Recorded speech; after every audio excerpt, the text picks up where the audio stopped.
Looks like the trail's getting covered up already. My lens is probably getting covered with snow.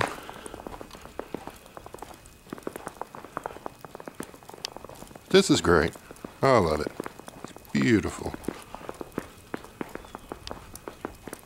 Except, of course, tomorrow I will run out of food and starve, and that'll be the end.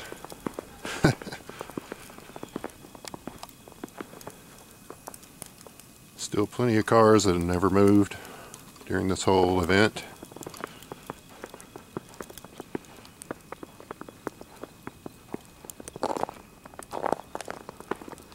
This was all clear yesterday.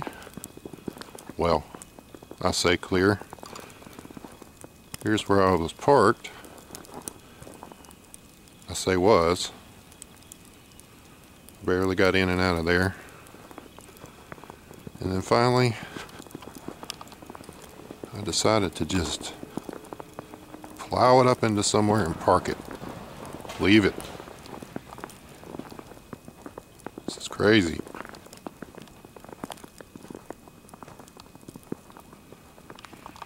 Okay. I see snow on the lens, so we'll let it go at that.